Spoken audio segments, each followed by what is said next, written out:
What's going on, everybody? This is Brian Mazique, aka UniqueMazique, the hardest working man in sports and gaming, and I'm here with my man Nelson Blake 2, and this is At Me Bro, and we're gonna jump right into it. You guys, if you've been here for the last 2 episodes, you know the drill. We missed last week, but we are back today. What's good, Nelson? Oh, I'm fantastic, man. So I'm gonna go right into my rant and not waste the people's time. Yes, I have a message for the people today, all right? And it's something I think we all sometimes need to hear, but we need to interpret it the right way. It's okay to be a hater. It's perfectly okay to be a hater. Sometimes you see somebody else doing something and it's just not according to your values or your methods, and you say, you know what? I don't like him or her. I don't like the way they're doing it. I don't want them to win. It's a part of life. We're human beings. We can't root for everybody at all times. However, it is not okay to be in hater denial. You got to know when you're a hater. Like, for instance, my man Mazique right here. I know he think about a guy already. He hates Jimmy Butler. My man, and I'm going to say this in the middle of my rant so he can't respond right away. Let you simmer on it. Jimmy Butler is hitting game winners left and right for the 76ers. And Mazique going post. That's a bad shot. Now, disgusted. But it is, I look at him, he's drowning in hate. And that's okay, B. Jimmy Butler treated your Bulls wrong in your opinion. You don't like the way he conducts himself, and you're going to hate on him. It's okay because you're being honest. We all hate. We could join hands in that even when we disagree, because Jimmy Butler's the 76ers savior right now. He's saving them from losing and from Markelle Fultz at the same time. But that's okay because you admit it in front of Sim Nation, At Me Bro Country, and everybody else that you hate some Jimmy Butler. And what I'm seeing from the there's a lot of haters of a lot of different kinds out there, but I just want to quickly address the Westbrook haters. Now, I've been known in the past as the president of the Russell Westbrook Defense Committee. You have been that. It's been misconstrued that I thought Westbrook was better than he was or excused his mistakes. I would admit to bad shot selection. I would admit to too many turnovers. However, I looked at a guy like John Wall and said, y'all don't ever talk about John Wall. And he has some of the same flaws as Russell Westbrook, but is just a worse player. It's just your hate of Westbrook that makes you deny all of his successes and come to these conclusions when you have other people either producing worse or being worse that you never want to talk about, or you only talk about when they play well. And you know you a hater when somebody is doing well and you don't say nothing about them and you run and hide, or they doing well and you come out and you say some hater thing.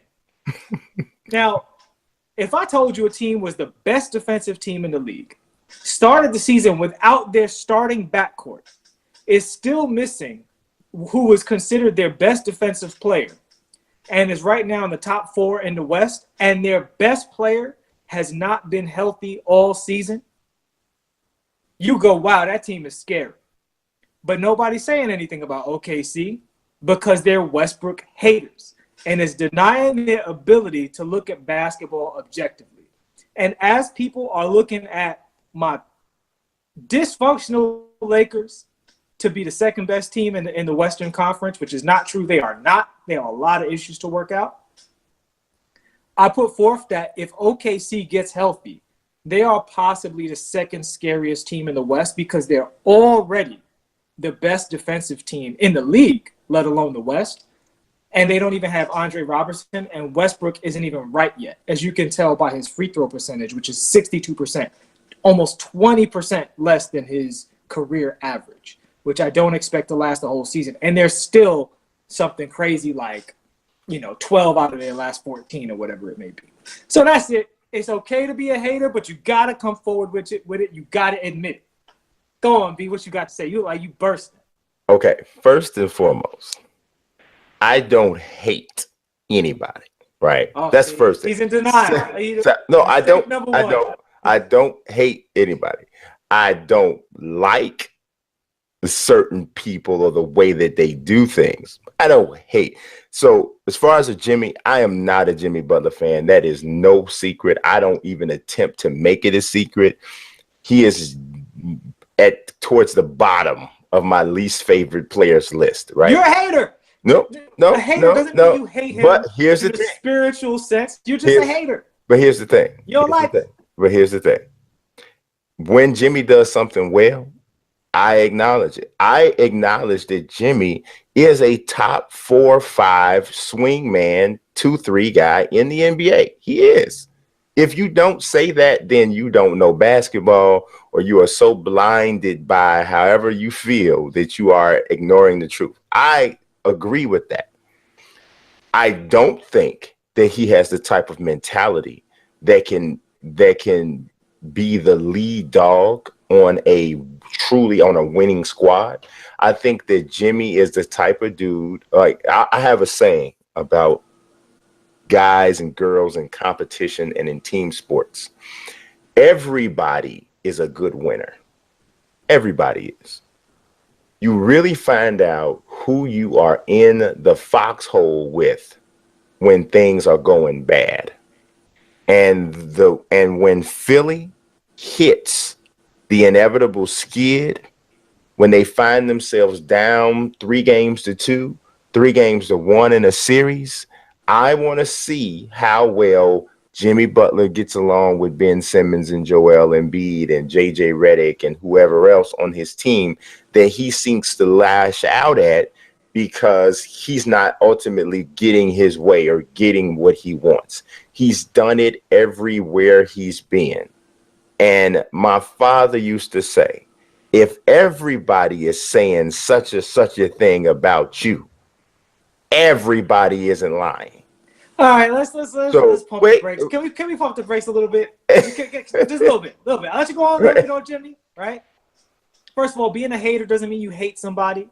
It just means you hate on them. There's a difference. Right. Yes. For instance, when a guy hits a game winner and you like that wasn't a good shot, even though it's his signature move and he wasn't heavily contested. But it was heavily contested. No, it wasn't heavily contested. No, that is constant. It wasn't heavily contested. It was absolutely heavily contested. He got it off before the guy got to him. Man, Rondé Hollis Jefferson had his hand dead in his face, man, just like this.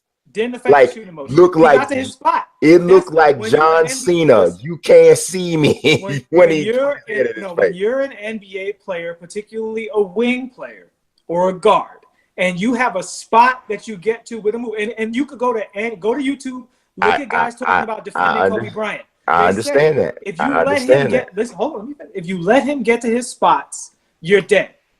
Jimmy Butler got to his spot and made the shot. And here's the thing: he made the game-winning shot. If you feel the need to nitpick that, you hate it, and that's all I'm saying. It's not even whether or not you're hating is accurate or inaccurate. You're hating, and that's okay. But here's the thing: we got to address. You said when everybody says something. I think this is a misconstrued thing with some locker room guys. Some people can't play with certain kind of teammates without putting pressure on them. For instance, Kobe and Shaq. Kobe can't take a lazy person in his locker room. It drives him up the wall. That doesn't mean Kobe is automatically a bad teammate. That means he's a bad teammate under these circumstances. It has nothing to do with winning and losing. And with Jimmy, I think he's similar in the sense that it's not so much about winning and losing, because in every locker room he's been in, there are people who love playing with Jimmy Butler. There are people who have Jimmy Butler's back. And some of these guys usually are actually veterans with winning mentalities. Jimmy has a problem with either younger players or players that he perceives don't have the same work ethic as him or the same mentality as him. I don't think it has to do with winning and losing. So I don't think Jimmy Butler is a guy who, as soon as they lose, he's just going to turn on somebody. If he views that guy as a dog, like himself, I don't think he's going to be that way. But we'll see. Time will tell. But it doesn't matter. It doesn't matter if he views you as a dog or not. Here's my thing. Sometimes when you're going off on a guy on your team, it's not that you're wrong about what you're saying. It's just that you lose track of what the ultimate goal is, right? This guy's on my team. This is who he is, and everybody's not going to compete at the same level of intensity. That's a fact. I use this analogy all the time. Larry Bird couldn't stand Kevin McHale. He thought Kevin McHale didn't play hard. He thought he wasn't serious enough. he had issues with just the way that he approached the game, right? Clearly, they're 2/3 of one of the greatest, arguably the greatest front court in basketball history. The thing of it is that just because you take exception with the way someone does something, because Jimmy seems like he takes mental notes, right? So I've already decided you don't play hard. I've already decided you don't go as hard as me. And I already decided you don't go as hard as me. Now we're on a 5-game winning streak, so I'm not going to say anything right now. But the moment we start skidding, you know why we're losing? Because you don't go hard. You don't go hard. I'm sick and tired of all y'all. Y'all need me. I'm this. I'm that. And to me, that mentality is not really a leader. That's not a leader. I don't think that's the case. I don't think that's the case with what happened with Jimmy in Minnesota, because he didn't start doing that. He didn't start doing that, and this has been reported, until he went to management and quietly said, "This ain't the team for me. Move me. I don't like these guys." Okay, but here's the thing. And like you said, he wasn't wrong. These are criticisms everybody has lobbied against. So, but here's my thing. Here's my thing. How did that, an attacking another teammate, it's not Karl Anthony Towns or Andrew Wiggins' responsibility to trade you. No, but his, and I'm not saying I agree with this. What I'm saying is he went to management and tried to do things the quote unquote right way and say, "Hey, move me. I'm not re-signing. I don't want to be here. This ain't the squad for me." They ignored him. Okay. They big timed him, as management is wont to do. And he's saying, "Well, I don't have the power to trade myself, but I do have the power to take your comfort and remove it." Yeah, but you could have done that without attacking innocent people. I don't know if they're innocent.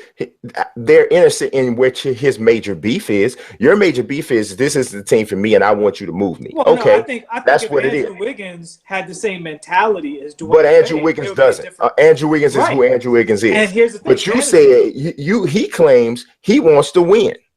This is what so the best way to win. See, that whole mentality of starting to become a cancer where you essentially throw a tantrum to get out of your situation. I have no respect. If that's what you do and that's what works for him, that's fine. He landed you in Philly. You say you're happy. Great for you. But Brian is going to look at that and say you're a lame. That's perfectly okay to have that opinion. That's what I'm gonna. It was effective. He got away from Andrew Wiggins and Towns and went to two players who are both better than those guys, in Ben Simmons and Joel Embiid. So first of all, it was effective, and he's doing what's in his best interest, the same way management is doing. And what you constantly hear in these situations is the player is told one thing, and then management does another thing. And management gave Andrew Wiggins what is probably a crazy contract. It was a bad decision. And we are constantly criticizing players for having to deal with management's bad decisions and just take it. But at the same time, we don't want them to go to a place where they say, "Well, bump it. I'm making a lot of money anyway." If you want guys to be competitive, being competitive requires conflict, because you have to do what you believe works. You have to believe it. You know what I'm saying? Once they paid Wiggins and he sat there next to Wiggins for a year, he's like, "I don't believe in this." Well, and you know what? And I'm totally okay with that. And if that's how he felt he needed to go about it, that's fine in terms of, I want to get out. But my thing of it is you could have created the same amount of issue and the same amount of discomfort by attacking the front office. The front office is it's who won't give you your way. From what I heard in the practice, he did. Yeah, in the practice he did, but I'm going dead at Towns. Y'all need me. This dude can't guard me. And then you're trying to break Towns. You're talking about Towns. You're talking about Wiggins. And so now you're shouting at them. Dude, he could have easily gotten every single time somebody put a mic in his face in the locker room. The front office, I think, here has failed. I'm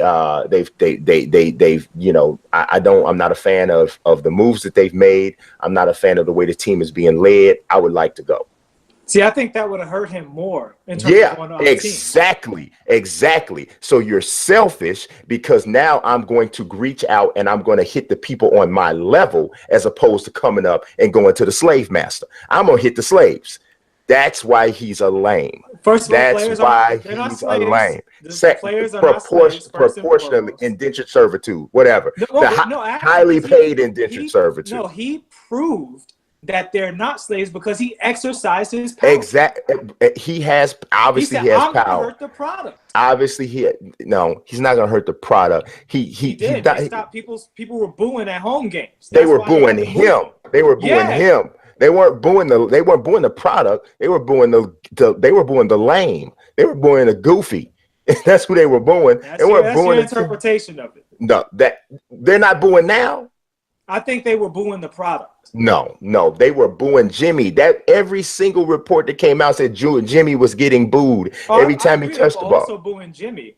If they were booing the product, they'd still be booing now. They were also talking about people were looking side-eye at Wiggins and Towns because many people in Minnesota are watching these two kids not play no defense, and they're like, yeah, I want the guy who took us to the playoffs and plays D. Well, you know what? It's really funny that they're playing so much better as a team now without him. Well, I think they got what they needed. And this is what I'm saying. I'm not saying Jimmy Butler was perfect, but I do think that he was correct in the sense that he's not the guy to sit there and be patient with these young guys and give them all this room to be stars and all this stuff while they're not doing the things that he thinks are the right thing. I have no problem with that. He needs to be with guys who are more like alpha dogs. And y'all need to get guys in here who are more role players to give these guys space and room to be whatever you think they're going to be. And he already had that conversation. It just took him strong-arming them to get them to do the thing that he wanted them to do. And I don't even necessarily and management does that to players all the time. They lie, cheat, and steal these players all the time. I applaud players who show they're on the same level as management. That's why I love what LeBron has done, because LeBron has changed the game in that way. What I'm not a fan of is when you use that or you try to exercise your power by taking advantage of people on the same level as you, guys who are not even part of this guy comes to work every day, just like you come to work every day. He does his job the way he does his job. He doesn't answer to you. You don't answer to him.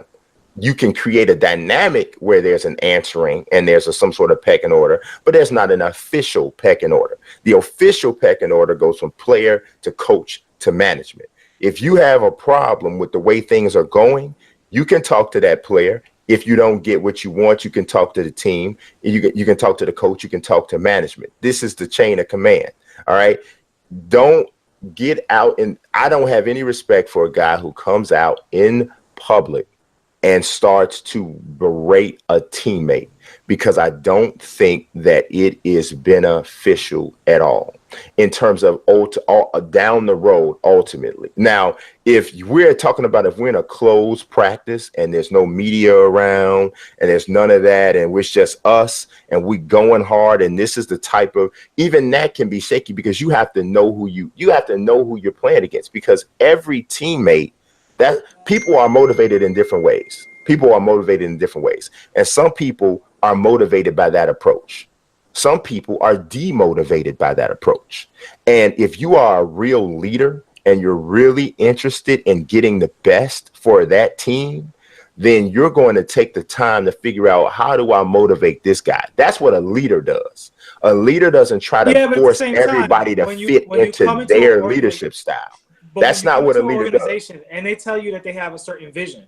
And then you look at this guy and he ain't played defense in the 4 years he's been here. And then they give him a big contract. And you're like, how is that with the vision? That's not what you told me. You know what I'm saying? Anybody who wouldn't have given you can't always change them. Anybody who wouldn't have given Karl Anthony Towns a big contract is out of their mind. No, we talk about Wiggins. I mean, that whole, that's a bad move. No, I mean, maybe it was. Maybe it was. Maybe it wasn't a great contract. But so I'm taking a discount. So since we're talking about haters, Is Jimmy not hating on Andrew Wiggins? No, because he has to work with him. You're not hating on somebody you got to work with. That's the, you hate from a distance. No. When you work when you there's no proximity. There's no proximity in hating. I'm saying it's a different context because we're talking about hating in a kind of joking way. This is an actual real relationship where you're saying, I can't get you to be reliable for me. You're an unreliable person to me. And I don't know how to change that. So I got to step away from you. That's not hating. Where the hating comes in. It's not like he did that when he first got there. It's the hating.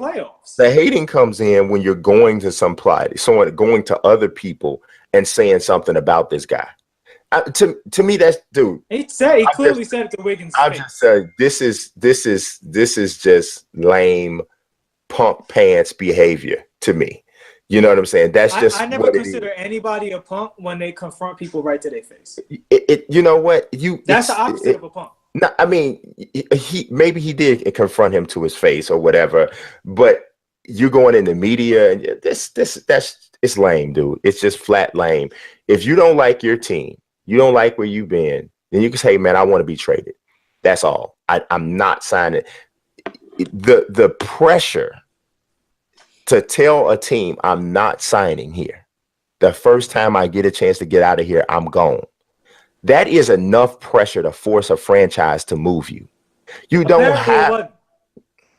We don't know what they had in store. We don't know how many deals that they were. We don't know because we don't know. We don't know. Was never going to trade Jimmy Butler. He fought them tooth and nail until it was completely unbearable. Well, then it sounds to me like your biggest beef is with Thibodeau, your boy. But since that's his boy, he won't throw him under the bus. Instead, let's throw Karl Anthony Towns and Andrew Wiggins under the bus. He's a punk and he's a lame. He's a hell of a player, but he's a punk and a lame. I definitely don't think Jimmy Butler's a punk. He has not backed down from being tough and acting like you want to fight doesn't mean you're not a punk. That just means you're stupid. I don't think he ain't trying to fight nobody. Yeah, and acting like you tough, acting like you tough and yelling in the camera and you don't comb your hair for 48 days. That don't make you tough and that don't make you not a punk. That just makes you crazy and wild and whatever all these things that he is. The dude's a great player. He's a very good player, but he's nobody I would want on my hopscotch team. That's totally fair. I'm just saying that feeling leads you to criticize a man's game winner. That's all I'm saying. Oh, it was a bad shot. It was a bad shot. I don't care if that was. Twice. I don't care if that was Mike. It was a bad shot, and the reason why it was a bad shot is because they were down by 1 point. I don't care if that's your spot or not. You're down by 1 point. You take a contested fadeaway three in the corner, not in the corner, from the elbow. You take that three, elbow extended out on the 3-point line with a long elite defender's hand in your face. You made it because you're a heck of a basketball player. But from pure basketball terms, down by 1 point, taking a contested three off a step back is a bad shot. It doesn't matter who you are. That's a bad shot. And we fundamentally disagree because I think a good shot and a bad shot depends heavily on your repetitions. And this is proven all the time. You watch the NBA players practice against each other. He's not even a high percentage 3-point shooter. But he's not even, if that was Steph, it's different. And the proof is in the pudding. He made it. He made the shot, and I give him that. But that doesn't. We see bad shots go in all the time. I saw Kobe go make a whole career out of making a ton of bad shots. He's a bad shot maker. But that's also why his his field goal percentage is lower than most players that he's compared to. His 5 championships. Well, you could say the 7 he could have got if he hadn't ran Shaq off. But I mean, it is what it is. It is what it is. Another thing about teammates, and sometimes being quiet is better than acting a nut when you're with your teammates, even if you recognize that you're the stronger one. Because sometimes being the stronger one is about being quiet. Jimmy and Kobe could probably learn that lesson. I'm only not responding to the Shaq thing because that's another conversation. You can have it anytime you want. Anytime you want, we can have a conversation. I'm just telling you, Jimmy's a heck of a Even though player. it's been written and recorded that Kobe was not the one who ran Shaq out. They weren't going to pay Shaq because he was getting old and fat. And it wasn't until he got to Riley that everybody gets in shape when they play for Riley. It's like a magic spell. He don't take no fatness in his organization. Yeah, he has a no carb organization. And that right. It's keto land out there, right? So that was the only way Shaq was going to get in shape. He was just way too comfortable in LA, and they weren't going to pay him. And that's the number one reason that he left. I think that's debatable, but I think it's debatable that there were other factors in there. I think if Kobe and Shaq are not into it, then that dilemma doesn't come. You don't ask yourself that question. But that's like you said. That's a topic. Another day. Anytime you want. Anytime you want to do it. The Jimmy thing chaps my hide. And here's the thing. I'm actually giving you props because you admit you're a hater. You don't like the word hater. You're saying you're a don't liker. Yeah. No, I absolutely hate on everything Jimmy does in terms of Jimmy, not everything he does, because if Jimmy's a very good defender. He is. I mean, there's really no way to hate on Jimmy's defense. He mans up and he takes all of these different challenges. And it doesn't matter if the guy, like the game against Kemba Walker when Kemba had 60, Kemba gave him buckets. But at the end of the game, when there was a big defensive play to be made, Jimmy made that play. Yeah. And that, like I said, I have really nothing bad to say about Jimmy Butler on the court.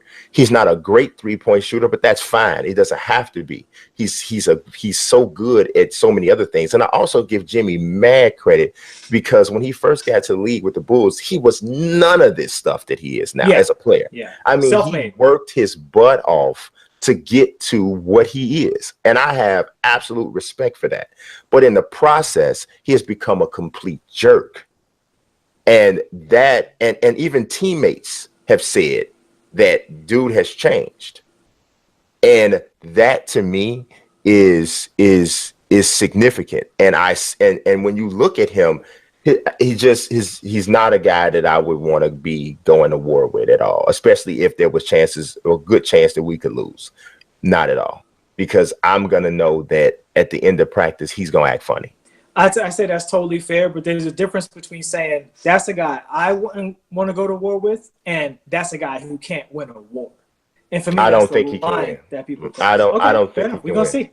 When you say win, we mean a championship, and I think that's ridiculous because the Philadelphia 76ers aren't better than the Golden State Warriors, and I would say they're not better than the Raptors. So that has nothing to do with. But you know what though? Man? You want to know the truth, man. If you look at their team. You look at the fact that they arguably have the best center in the NBA. Yeah, they probably have the best center. They probably have the best center in the NBA. They have one of the most enigmatic, just odd, just forces at all. That's the problem. Is Ben's I think the Fultz situation has hurt Simmons, and I think it's arguable that off-court stuff has hurt Simmons. Yeah. He's not having a great sophomore year. No. So if Simmons was at peak last year, you could make the argument. But right now, there is no basketball argument where I think you can say that they are better than Milwaukee, Toronto, and a bunch of teams out west. They're just not. They're just not better than those teams. They're not better than I think they definitely still need some shooting. Overall, just throughout the roster, just, another shooter in the starting lineup. And then they also need some shooting off the bench. Landry Shamet has been good off the bench. Yeah, he's good, but also young. So, that's a developing situation. We'll see what happens. But point being, though, Philly should not be expected to do better than go to the second round. A slight overachievement for them, very slight, would be making it to the Eastern Conference Finals. And if they went to the finals, I think it should be considered a bit of a surprise in the state that they're in. And to put any of that on Jimmy Butler would be extremely unfair because that's on paper with what they are. They're a second-round playoff team. Now, if they got bounced in the first round, I would say we could look at every factor, including Jimmy. If they lost to an inferior team in the second round, we could have that conversation too. But if they lose to a team they're supposed to lose to, like Milwaukee or, Toronto, then I don't know about that one. Yeah, I mean, yeah, I'm not necessarily waiting to see if they fail to make up my opinion about Jimmy. My opinion about Jimmy is what it is. Nothing he'd do on the court that would surprise me. If Jimmy had a playoff series where he averaged 27, 8-8 or 27, 8-6, it wouldn't surprise me. Yeah. He can do that. I know he can, but I also know he can wreck a locker room when he gets frustrated. So, So you on record, Jimmy Butler will never ever win an NBA championship. I'm not gonna say that. I mean, we got guys they latch on. I'm on record. I'm on record with saying that he will never win an NBA championship as the best or second best player on his team. I think second best that's one of those things where I think it's more of like, are you an all-star level component? Yes, right? Is he as an all-star level component? He won't. He will never win a championship. All right, we'll see. We'll see. This is exciting. I can't wait. He won't. But let's actually stay in basketball and let's move. We were talking about this a little bit, but who is the best team in the Western Conference? Golden State Warriors. And the reason why I asked that question, obviously, I think that's pretty much what everybody would still say, even though Golden State had struggled a bit. But the reason why that's a question that could come up is because right now there are 6 teams atop the Western Conference separated by just 2 games. Right now, by winning percentage, the Los Angeles Clippers have the best record at 13-6, but they're 2 wins behind Golden State, right? They are 2 wins behind Golden State. Games played is a factor here. Games played, but like I said, by winning percentage, they have a higher winning percentage, and technically they're a half game up on the Warriors because they have. I don't know how they're working this out, but they have one. They're listed as a half game ahead, but it's kind of weird. Actually, Golden State should according to games back, Golden State should be up at the top, and the Clippers and the Nuggets would be a half game behind the Warriors. But by win percentage, because the disparity in games is there, the Clippers have the higher winning percentage. And we can both agree that considering Golden State has played without their most important defensive player for a part of this, and for a larger part of this, their most important overall player in Steph Curry. It's not good data to look at. It definitely isn't the end all be all, but I do think that there's something to be said for the job that is being done with the LA Clippers. I agree with that, but hold on, we got to put this to bed real quick. Are you saying that there's anybody close to the Golden State Warriors in the West? Honestly, healthy. I really wonder about the Thunder. I really do. Healthy, because you were talking about John Wall and Russell Westbrook, and I'm one who believes that Russell Westbrook definitely has a flawed game, right? A very flawed game from a point guard standpoint. But the thing about Russell Westbrook that is different than John Wall, and this is the reason why I would put Westbrook ahead of John Wall, even with the flaws, is because his sheer presence on the floor is such a force and such a factor just on the floor, period, everywhere, because of the way he plays the game.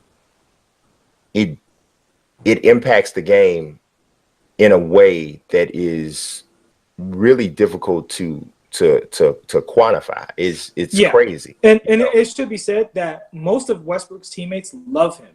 Yes. And that is the opposite true with John Wall. Yes. Well, I think Westbrook is the type of guy who he plays hard and all that, but above everything is loyalty for him to teammates. And so when you are like that, your teammates are okay when you take 25 and 28 and 30 shots and that sort of thing, But it's also worth saying that Westbrook is a very, very kind person off the floor. Yes. People get confused by his intensity playing, his intensity overall competing, and his disposition. And, reporters, he's very stern and strict and sometimes downright mean. Yes. But every story you hear, and I've seen Westbrook in person off the court once, because we were in the same neighborhood at one point. So I would see him like at the mall, just with this girl, and he's a kind person, right? Like he goes to people's kids' soccer games and stuff like that. Like he's a very good, kind teammate, and it's worth saying that John Wall is a prima donna party boy that nobody likes. But John Wall doesn't have Westbrook's demeanor on the court, so people just assume that off the court, of course you like him, right? He's your point guard. It's all good. He's a good leader, right? He averages 9-10 assists a game most of the time, but it's not true, and it matters. Like these things do matter. In fact, I think it mattered with Chris Paul and the Clippers. Chris Paul had some Jimmy Butler stuff going on behind closed doors. Yeah. And I think there were certain people that found it very, very difficult to play with him, and it affected their chemistry. Now, that having been said, being totally fair, I don't think the Clippers were better than Oklahoma City or Golden State. And when they were better than San Antonio, they beat them. So that's on those guys to not have the shooting that they needed to be in that position. Now, I think if they had better shooting, they still lose to OKC and Golden State, and then you could put it on Chris Paul. But as it is, it's unfair to do so. But I just wanted to get that clear from you about having a team that's better than Golden State, because I think Golden State's so much better with Steph Curry that I don't think it. And they haven't even played with Boogie Cousins yet.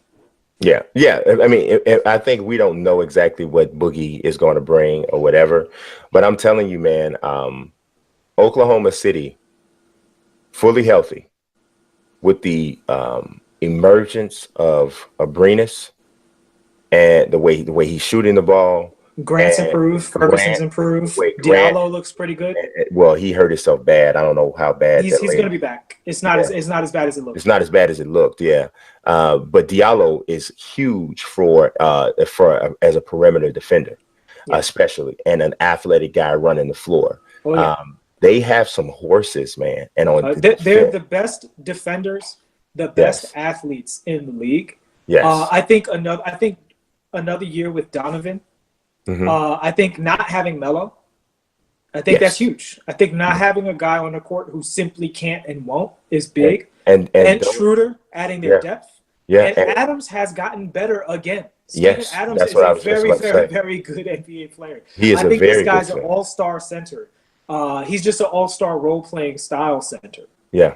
Yeah, I was just about to say that, because there's something to be said for a big like him who can not only adequately switch on screen and roll, but for the most part not need help in the event he is playing against a center who can post.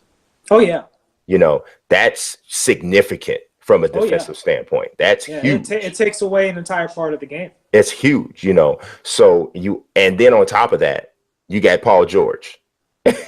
On top of that, you got Andre Robertson. And then you got Westbrook, who's also a above average defender. At one point, elite. I don't know at 30 years old with injuries if he's still elite, but he's definitely still above average. And he's elite in spurts. He's a very strange defender in that he's elite when he's being elite. When he's not strong defensively, he tends to be absent-minded off the ball. Which is a bigger issue than anything. I think LeBron does that too. But I think that Westbrook LeBron stopped playing D a long time ago. But he plays it in spurts, and when he does decide to do it, much shorter spurts than Westbrook. Much shorter. But then he's better than last year. But he's older than Westbrook, and he's got more minutes on him than Westbrook too. So, but I think the dynamic is similar there. You got guys with extremely high usage rates who carry the load for their teams and have been for the past umpteen years or what have you. And so on defense, but that's why it helps to have a Robertson and have a Paul George on the floor who are taking these big time defensive assignments. So I still would say Golden State, but the Thunder is the team that come playoff time. That's the series in the West that I want to see the most. Yeah. If Robertson comes back and he's healthy by the playoffs, I do think that they are a team that's scarier than people are giving them credit for. And I think it is partially because they hate Westbrook so much, they stop looking at the team until he screws up. Yeah. I mean, that team is just because Golden State has always had problems with teams packed with athletes. Yeah. They've always had issues with that because Golden State is not really an athletic team except for Durant. And then who is older also. Who is also older, but he's still just insane. But if you look at like man for man on their team, they're not spectacular run jump athletes type of players. They're not. So if you have that type of a team, especially teams that are long and can switch on defense, like Oklahoma City can do. Oklahoma City can switch everything just about. The only time they can't like switch everything, Abrinas can't switch with everybody. But he's not even a starter. But almost everybody else is long and athletic enough to switch on everything. And we didn't talk about Nerlens Noel, who has turned into a very solid rotation player. I'm telling you, man. And he's very young. So I'm telling you, man. I'm telling you, they can be scary. Defensively, if especially in a league where you don't face defense on a night-by-night basis, they could be a real trial for you in the playoffs if they can get used to you. Because you can't get used to that length. No. You can't that athleticism. You just can't. There's nothing to adjust to. And they have I would say maybe 8 elite. I'm talking about NBA elite athletes. Yeah. So, and the thing I always criticize their upper brass for is that they would put teams on the court where you would have players that literally could not shoot at all. And they were not being guarded. So when you got guys coming down being guarded 4-on-5 or 3-on-5, how are you expecting Westbrook and Durant to make chicken salad out of chicken? It's not fair. You know what I'm saying? Yeah. Like, it's not fair to judge that team. Like, they're winning despite their flaws. This year, with the Abrinas, Ferguson, Grant, Paul George, and I'm leaving out one person. You're leaving out a shooter. Well, there's Patrick Patterson, even Raymond. Schroeder. Yeah. Dennis Schroeder. Yes. You have all these guys who can shoot. They're still not shooting well. They're not shooting great, but they're shooting good enough. There's a threshold between I'm going to leave you open no matter what, and if I leave you open too long, you become a better shooter than you are. Yeah. And that's the kind of shooter that Schroeder and Grant, those guys are. Like Patterson, Abrinas is turning into a real shooter. Like those guys might just get hot. But those other guys, you can't just without regular basis. Yeah, I think Abrinas is really the key because he's actually he's struggled lately in terms of shooting, but he's had some games and some stretches where he shot the ball really well, but he's been inconsistent. And I think that's the reason why part of the reason why their record isn't even better, because he's only shooting like 32% from 3, and you definitely want higher than that from a shooting guard.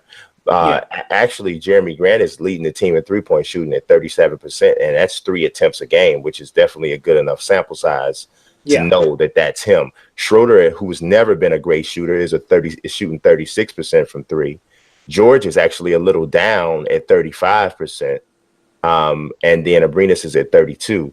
You gotta wonder if Westbrook just needs to stop pulling the trigger on that shot altogether, because he shot a little over 4.5 threes a game, and he's only making 18% of them. I think his mechanics are off still from the layoff, because if you look at his free throw shooting, it's way down. Yeah, but it started to go down last year too.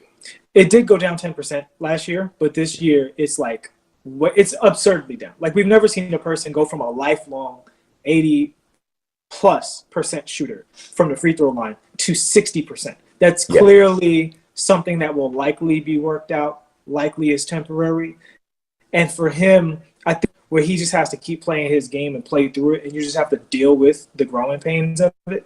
He'll probably get back up to the 30s and mid-30s and be a little streaky and hit some threes he ain't supposed to hit, take some threes he ain't supposed to take. But with capable shooters around him, there will be better shots for other people. See, when you're playing him and Andre Robertson the whole time, and you barely even have a backup shooting guard or a backup point guard, he has to take those shots because there's no better shots to take for anybody else, because Robertson is a worse shot than Westbrook, right? But now normally now that you have capable guys who can hit, he can. I mean, he's a willing passer. He can create for those guys. In fact, that was one of his best qualities for a long time that people were writing articles about. Is the shots these guys are getting are excellent. They just need to get people who can hit those shots, because you have to give up that shot in order to guard Russell Westbrook, because there's no way to stay in front of him, especially with Steven Adams in the pick and roll. Yeah. I like they're very intriguing. To be honest, if I had a team out west that I was rooting for, it would definitely be the Thunder. Outside of the Timberwolves, the Timberwolves would be my absolute team that I'd be rooting for. But why is that, Mazique? Because Derrick Rose and Karl Anthony Towns are there, and Jimmy Butler's not. Hater. Just very, very plain. Just very plain. I appreciate that you're open about it. Yes, it's just what it is. It's just what it is. All right. So now, who's the best team in the East? I think it's the Toronto Raptors. I think the Toronto Raptors could win the NBA championship. I wouldn't be shocked at all if they won an NBA championship, because that's the one team. Well, there's two, them and Milwaukee.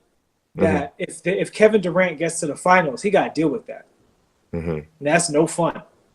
Yeah. It's no fun being guarded by Kawhi Leonard for a series, and it's no fun being guarded by Antetokounmpo for a series. And then having to guard them both on the other end. And that's the issue, is because both players. Well, first of all, Antetokounmpo is just completely unstoppable. But when you look at Kawhi Leonard, he's one of the most unique superstars I've ever seen, in that he can switch from role player to superstar on a play-by-play, quarter-by-quarter, game-by-game basis.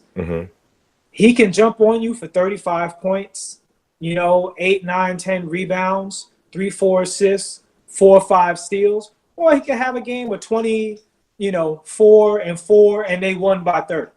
Like, it's so strange that he has that ability. And it's very annoying guarding guys like that, because you're not doing the same neutralization that you're doing when you guard a Kevin Durant. If Kevin Durant doesn't score at least 25 points, chances are the Golden State Warriors are not at full capacity. Same thing for LeBron James. But if Kawhi scores 20, the rest of the team might, you know what I'm saying? Like, it might just be one of those games where 3, 4 other guys scored 20. And the scary thing about Kawhi is that Kawhi hasn't even shot the 3 as well as he has. Yeah, he's not even in shape yet. Yeah, he's not even really shooting it the way he can. I mean, he's only shooting 33% from 3. He's a 38% career 3-point shooter. And he's, pretty much most of his numbers, all of his numbers are down across the board, except for like the rebound numbers. He's rebounding like a power forward. Yeah. But, and he's the assist numbers are a little bit up. The steals numbers are right about where they are normally. Yeah, defensively, he's rounding into shape faster than offensively. Yeah. And he's still very, very effective offensively. Oh, he's still averaging 24 a game. Yeah, I mean, the Toronto Raptors will probably be better come the playoffs, because this is a new coach. So he's going to be ironing out kinks. They're still teaching in Toronto, and they're one of the deepest teams in the league. But now that Kawhi is there and Siakam is growing rapidly, they're also top heavy. They're top heavy and deep.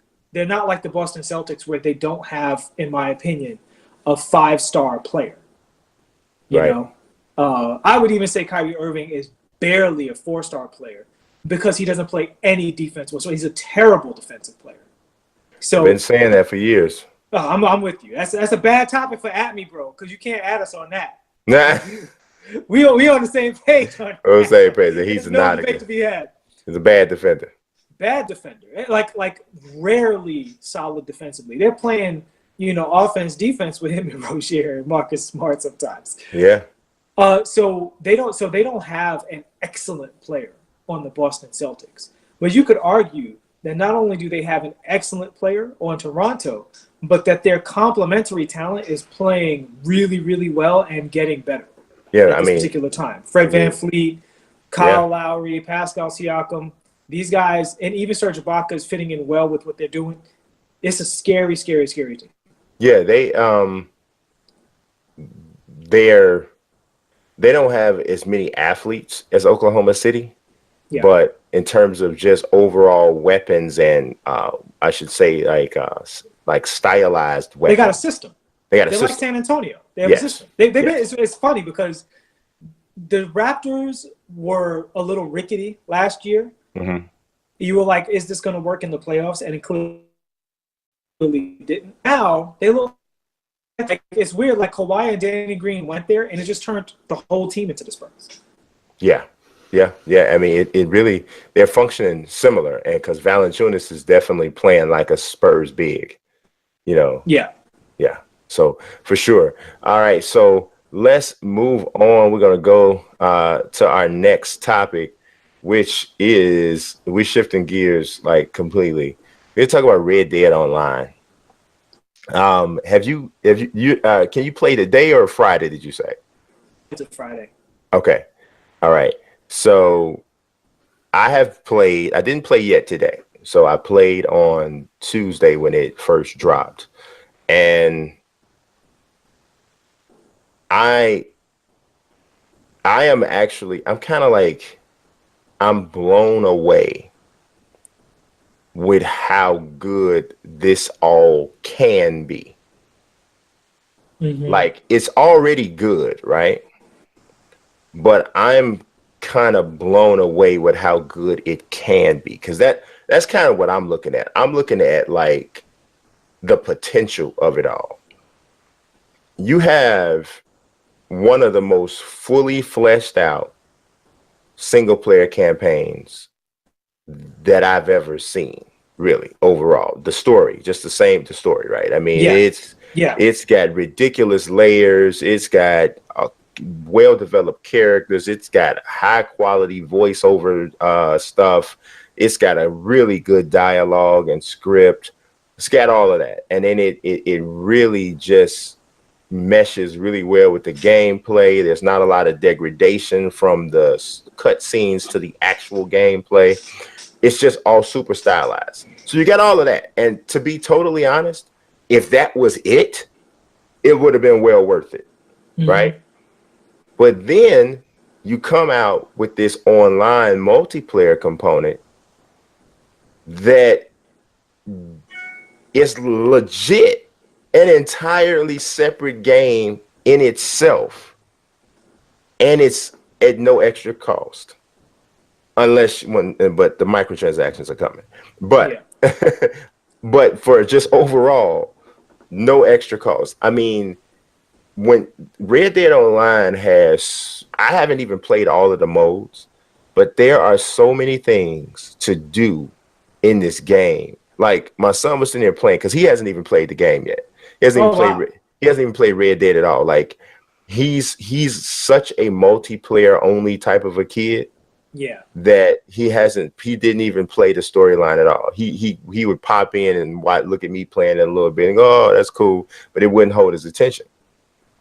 But when I was playing Red Dead Online last night, he literally sat here and we were like cracking up laughing at so many different aspects of what was going on. Like, you know, like I do this thing like called Cowboy Serial Killer, where I just walk down the street and I'm just taking out everybody I see. I just go nuts. Like, I don't care. So we were doing that, and like a guy comes by and I'm shooting at him, and I hit him a couple times, and he doesn't have his gun out. He's got his lasso out. So he lassos my feet, and he's on a horse. He snatches me up by the feet and drags me to death with the lasso. It was awesome. I mean, the different predicaments that you can find yourself in within this open world is so like there's parts where bears come out. So if a bear comes out at the same time while there's an enemy, you could be dealing with two different threats at one time. There's a battle royal mode that's starting. I mean, what? Yes, there's a battle royal mode. That's gonna be crazy. Yeah, it's called what is it called? Oh my, what is the name of the mode? I should know it off the top of my head because I just wrote it up. It's called Make It Count, and it's described as a true test of resourcefulness in 2 game modes. Use nothing but a bow and a handful of arrows or throwing knives to be the last one standing with a gradually shrinking player area. There's nowhere to run. So you're not even using guns in this. You're only using arrows and knives. And the crazy thing about the bow and arrow is it's real shaky in that game. Yes. You have to shoot quick. Yes. So it's like, that's crazy, man. Like, and I mean, they have 5 different multiplayer game modes in addition to free roam. Yeah. So you got shootout and team shootout, which is essentially just like free for all in Call of Duty, and team deathmatch or whatever. That's pretty much what that is. Then you got the battle royal mode. Then you got most wanted, which is a tactical race. Every kill that you get puts you at the top, pushes you up a scoreboard. But the closer you get to the top, the more points people get for killing you. So you're then there's a hostile territory, which is kind of like, like the capture the flag type of stuff. You work in teams to control the land. You capture a territory to start getting points, and the team with the most points wins, or you can win outright by capturing every territory. And then they have something called Name Your Weapon. And it says you demonstrate your personal specialty in this free-for-all or team-based match. The trickier the weapon you use to land the killing blow, the more points you get.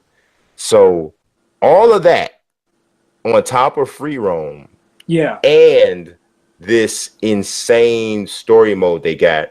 And as of yesterday, things were functioning really smoothly. Yeah. And it needs to be said that if you paid attention to GTA Online, they added so much to that game mode with the raids and the heists and all of that stuff, basically. Right. Like, so, PvE events are going to be in abundance, most likely, in addition to this PvP type stuff. So it's, and the one thing that I think is very interesting about it, besides the fact that it's such a robust, interesting world, is in other games, particularly GTA, but in a lot of other games, the weapons get so overpowered that power creep takes a hold, and it can feel very unsatisfying. Because if you got killed by a rocket launcher in any game, it doesn't matter what it is, you didn't have a chance. It was just the getting of the rocket launcher, which usually isn't that difficult, right? It's not like Halo where it'll be in a specific spot and people fight over the spot, so it's this massive reward. That's kind of dead. People just have to pick the character that has the rocket launcher, or they buy the rocket launcher, or whatever it may be.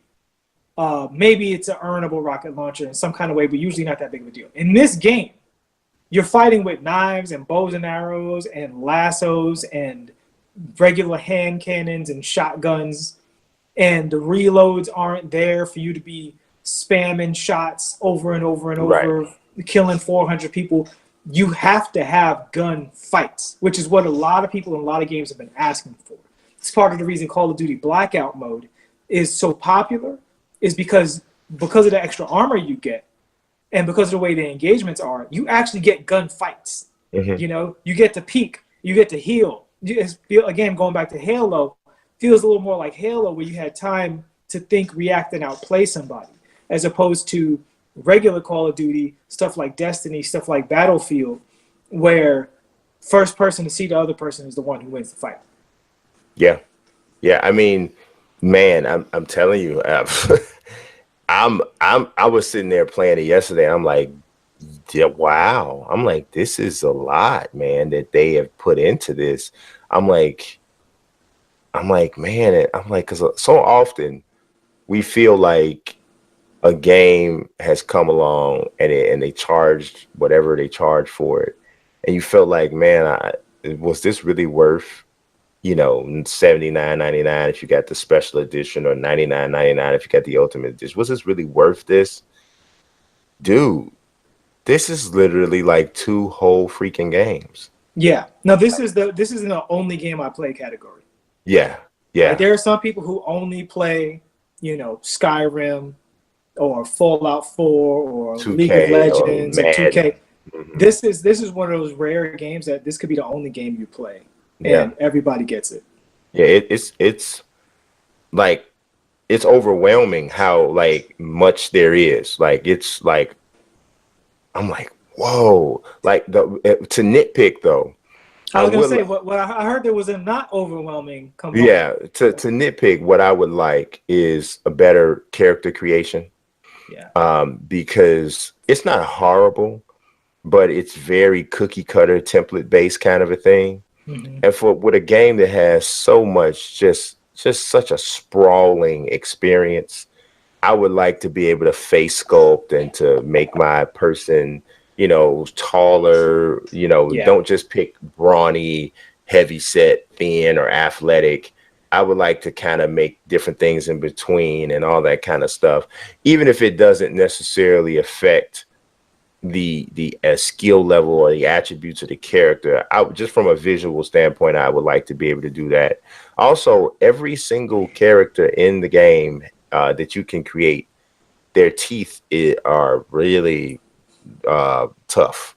Like Yeah. I'm flipping through the options. I'm like, wow, everybody? And I mean, is there nobody in the world? Like maybe I want to live vicariously through the people with perfect teeth in the game. You ain't gonna do that in Right. this game. You ain't gonna get Yeah. that. So I was like, whoa, but yeah, but it just outside of that, I mean, from a glitch standpoint, I didn't see a lot. Like I did see this one situation where you talk to this guy who's supposed to give you a job, and he's sitting on a bench and he's holding a piece of paper, and he holds the piece of paper and he takes his hand down and the piece of paper levitates right there. So a couple of things like that, but nothing like game breaking, nothing like, oh well, they got to fix that. I didn't see a bunch of that. I did see, well, one thing I noticed about was when I went and got this mission where I had to go pick up this bag of money and transfer this bag of money from one place to the next, and so people can interrupt your mission. So you can be in the middle of a mission about to transport a bag, and somebody can come along, kill you, take the bag, and they complete the mission and get the reward. So that happened to me. Like this game is a lot like 2K because in the neighborhood in this way, because if you are a singular person and you don't have a crew and you don't have a team, a pro-am team or whatever, some guys you go to the park with to play, you kind of in a bad way in 2K because people either not going to play with you, or if they do play with you, they're not going to pass you the ball. It's going to be tough, right? In Red Dead Online, if you don't have a posse, it's tough, man, because like I'm out here by myself trying to do this mission, trying to take this bag, and I got this this crew came around, and they were called the Paid Crew, PAYD. And I'm riding my horse down the thing and I see them coming, so I'm trying to get up, and they come behind me. One dude shoots me off the horse. And then after the other guy shoots me off the horse, the bag goes that way. Another dude comes and picks up the bag. And then another dude they had up in the heel sniping with the rifle, pow, picks me off. So the bad part about it was every time I respawned right in the general area. I'm right back in the general area where this posse is still right there. So they killed me like 15 times because I kept trying to redo it. But I'm by myself, so it's like, okay, what do I do now? Do I just leave? Right. And you don't want to encourage the gamer to just leave the game because maybe I get so frustrated why I just turn it off, and that's not what you want. You probably have to switch servers if you're getting. But that. I don't. But see, here's the thing.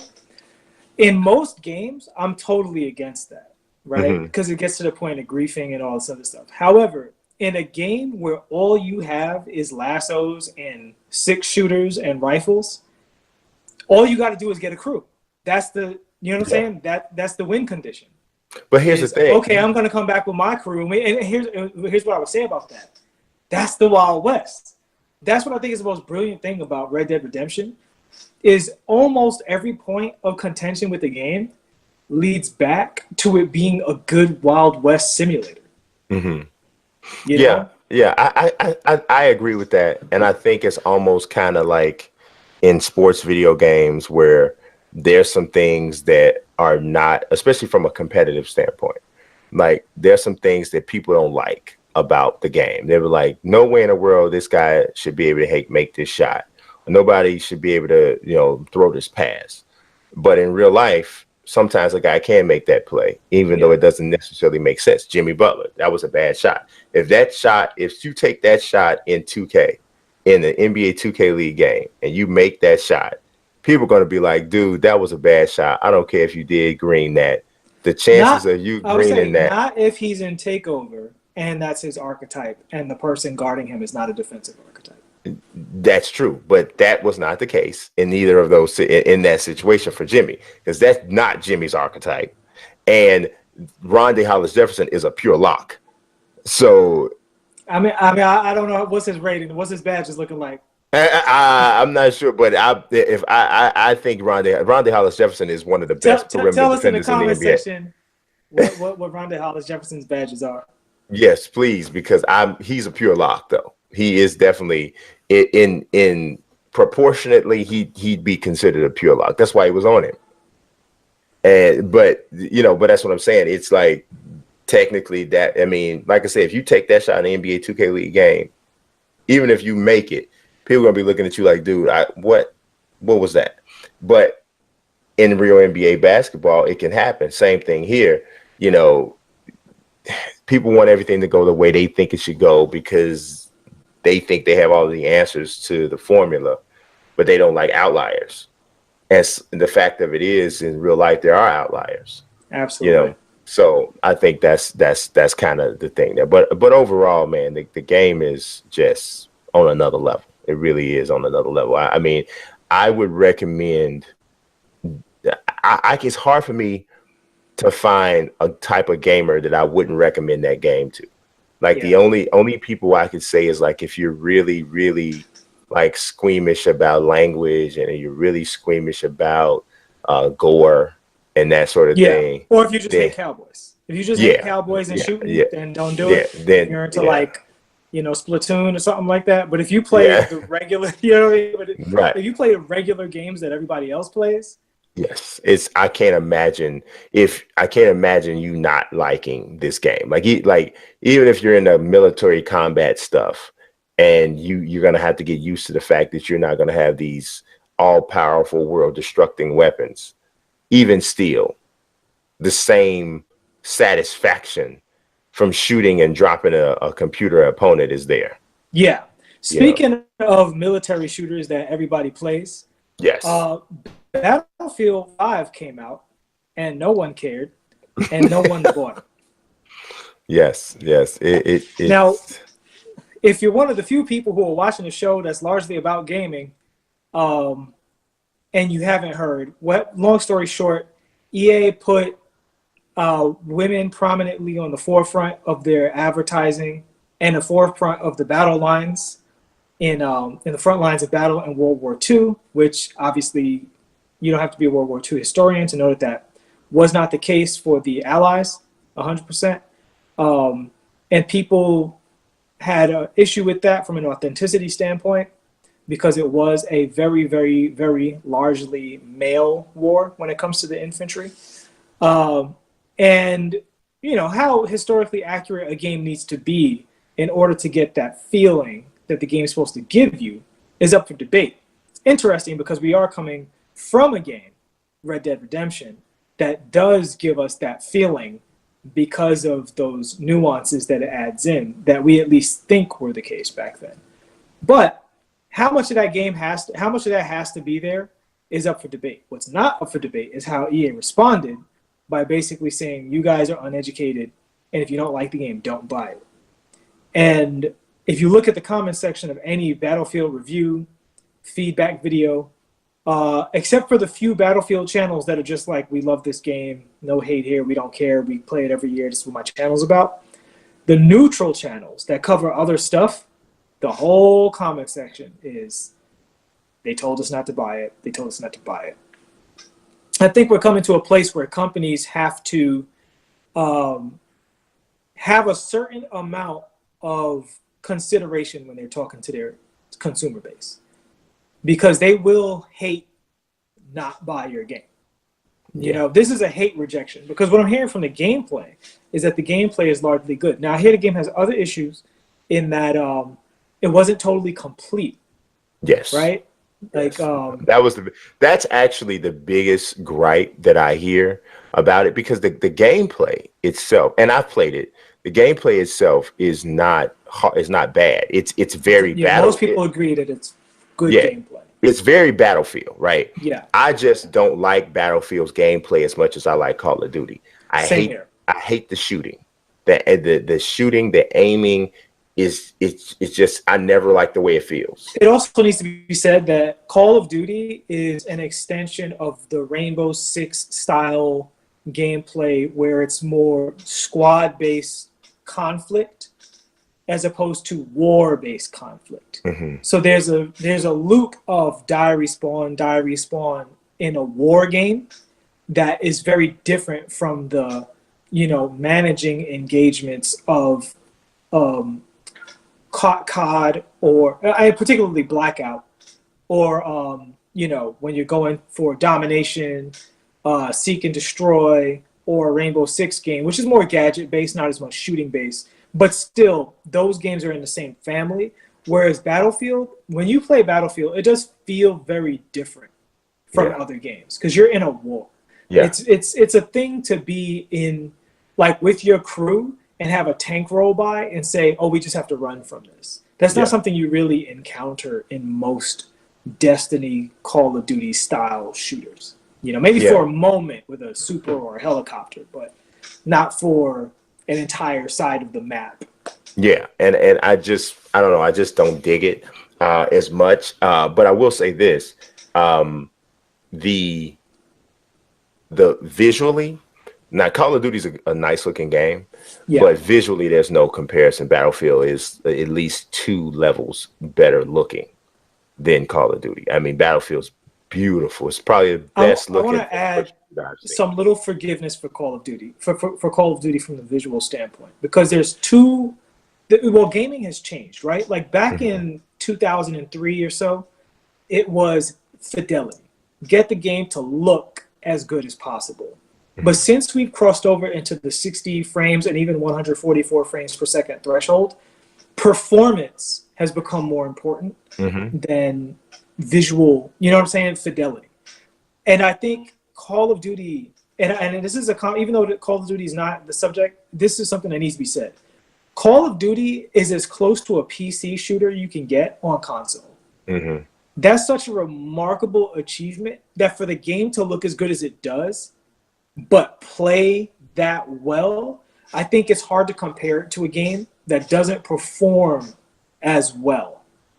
Yeah, I mean, Call of Duty is so smooth. So sharp. It's just the sharpest. It's crispiest.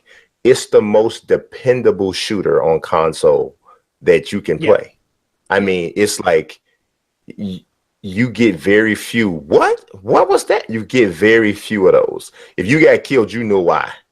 Right. It's a performance accomplishment. Yes. Like, it's funny because this is what I consider one of the douchiest Call of Duty games. Like, when you play through operations, you're just like, hey, I'm, chewing tobacco and talking about football. Go after the objective. I'm like, oh my God.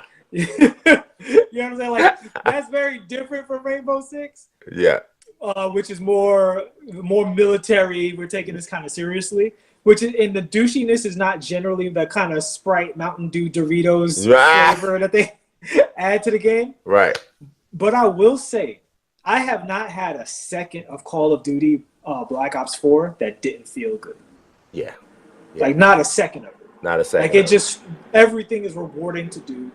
I think it's actually, people like to hate on Call of Duty and Activision and all that stuff, but in this scenario, I think they put out, for what it is, a high performing benchmark for console shooters. Yeah, I mean, if it had a campaign mode that was good, I think it would be a perfect 10. Oh, I agree. Yeah.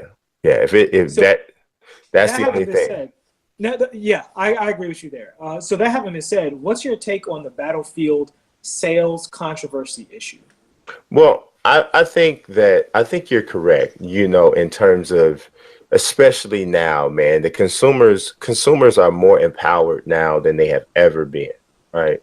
They understand the power of social media. They understand the power of their voice. They've seen the ability to wreck projects. EA has seen it with Star Wars Battlefront. You know, they know how this works. I think it was definitely a slip of the tongue or a mistake to give off the impression that you were saying, if you don't like it, buy it, don't buy it. I think that's a mistake. But I do like developers taking that stance behind closed doors, right? Because I do think there can be a time period where you can listen too much to the community, and you become hyper reactive to every complaint. I think 2K is guilty of that a lot. I think there are times when you need to allow your community to get used to what you did with whatever you just done with your game.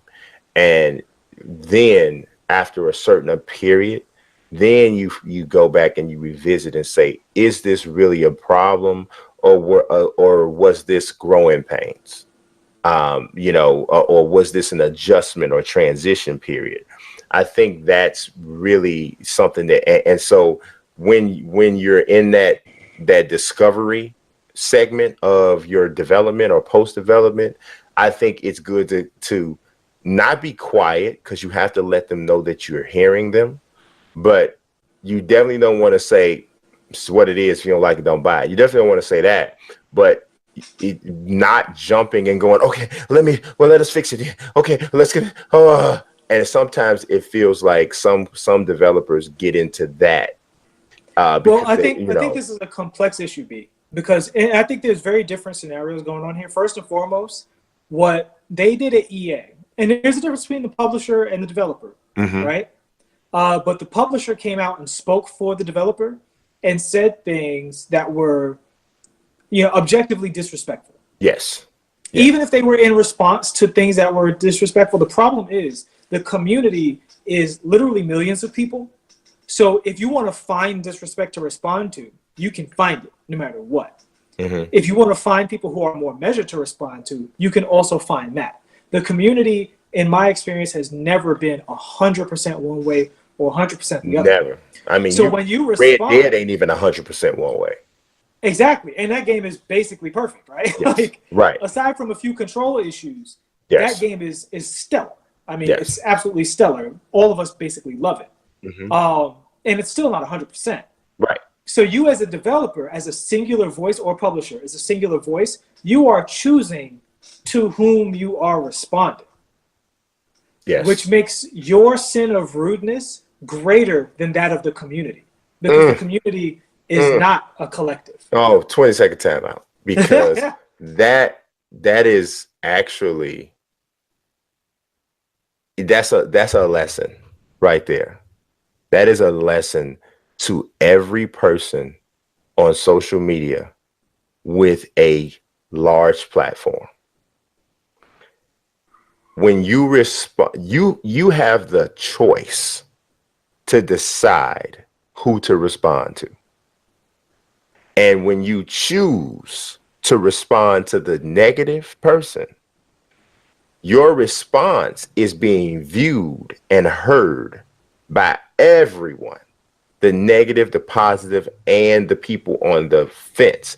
So this goes for you if you have a Twitter account that has 17,000 followers, a Twitter account that has 50,000 followers. When you get that troll that comes in and attacks you, if you get so irritated with that troll that you come back rude at that troll, people are not going to really think about what the troll said, because you're bigger than the troll. They're going to hear what you said and going to be like, wow, why was he, that was kind of, so that's how you talk to your fans? And to emphasize that point, B, what I see, and you know, for people who are new to this show, I'm a comic book artist. I work for Marvel, DC, Image, most of the major publishers. And I see this in my industry a lot. People, when they respond to these trolls, they sometimes at everybody. Yeah. So it's bad enough if you reply to the troll rudely. Depending on how high up you are, how many followers you have, greater and greater issue of sin, because you're speaking to one person and all these other people are hearing it. But when you respond to that person semi-anonymously and you're just rude out into the room because this person has either upset you or, triggered you in some way, or you don't want to make them famous, so you don't want to at them, whatever it may be, all everybody else sees is that side of you. Mm-hmm. And now you have spoken for all of you with this one thing against a person who does not speak for all of your listeners. Yes. Right. That's so real. That's so real, because even down on my, down to my level from where EA is, sometimes I'm sitting here, right, and I got people say, I got a person here and there saying something here, this, that, and whatever. You got a troll coming here. And sometimes you're, especially if you are because whoever it was that responded on EA's behalf there is probably a little bit of a get off me kind of a person. Whoever typed that tweet, that's kind of who they are, right? And they take pride in where they are and they want people to get off their back. And I'm that way. So sometimes I see things and my first response is to, bring back, what, but the thing of it is like you just said, that's so real, man, because it really, you're, that's why you'll get people, and this actually isn't really as a pet peeve of mine, but you'll get people telling you stuff like, oh man, you're better than that. You know what I'm saying? Because they have an image of you. Right. And even though you're responding to something someone did to you, it's still taking you beneath where you were. You know what I'm saying? Beneath who you were supposed to be to that person or to that group of people. So that's real, actually. That's definitely real. And that's something that EA as a publisher ran afoul of. And then the other thing of it is, for them, they have a dual responsibility, which is what you're saying. Like for me, I'm responsible for myself and how I conduct myself. I'm an independent contractor, so even though my contract currently is with Forbes, I represent myself for what I say on my Twitter account. But for EA, when you're coming out saying this stuff that you're saying, you're representing EA, but you're also representing EA Dice, which is the development studio, and they may not feel that way. Well, and that's the crazy thing, right? Like you have all of these hardworking artists, engineers, you know what I mean? Developers, producers who are putting this thing together. They might just love their part of it. Mm-hmm. There's somebody out there who spent hours and hours making sure that an ammo pack looked good. Mm-hmm. Hours. There's no way an ammo pack gets done in 5 or 10 minutes, guys. Yeah. It takes hours just for that ammo pack. Yeah. And there's people who spent weeks on mud. Yeah. This is just a person who loves making mud look realistic. Yeah. And now their job performance has been completely flushed down the toilet because of an error in leadership.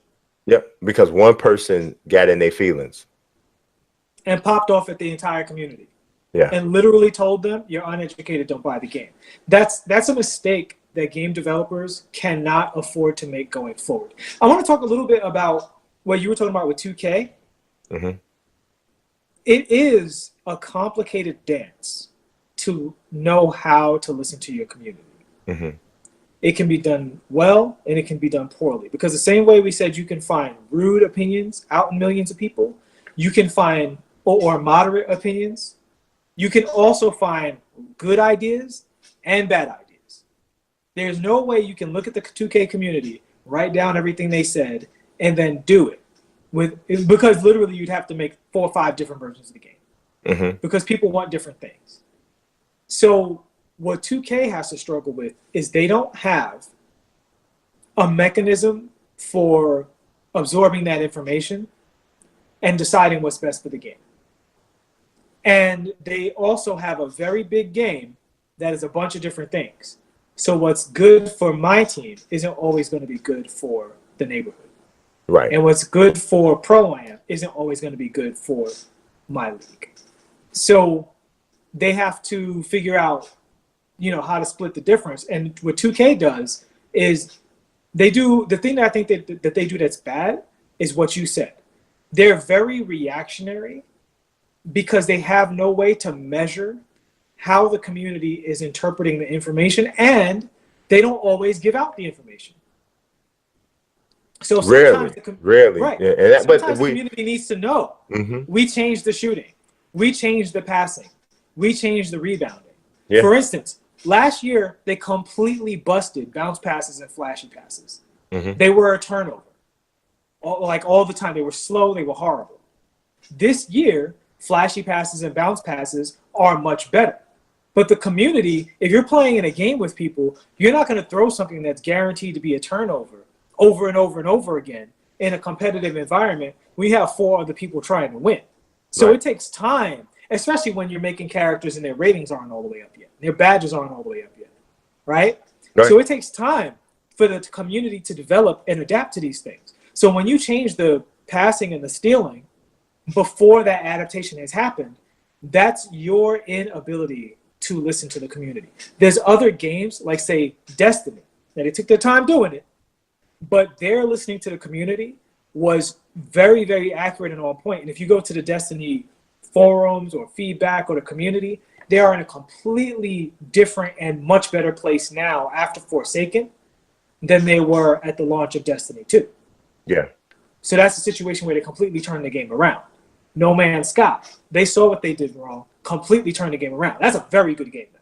If you guys don't have a No Man's Sky, go on. If you're a space nerd, go on and get it. It's a lot of fun. Yeah. Wonderful, wonderful, unique gaming experience that you can have. And I also have, Elite Dangerous, and I still recommend No Man's Sky. I think they're both good games. So, that's an issue of the listening part of community management. EA had a problem with the talking part. Yeah. yeah, definitely. So we're gonna jump into the last segment for the day, and I usually have a rant, but instead of a rant, I'm gonna have I guess you want to call it kind of like an initiative type of a piece, and it's actually something that I want to do on a regular basis because I think it's just fun. It's like straight nerd stuff, but I think it's fun.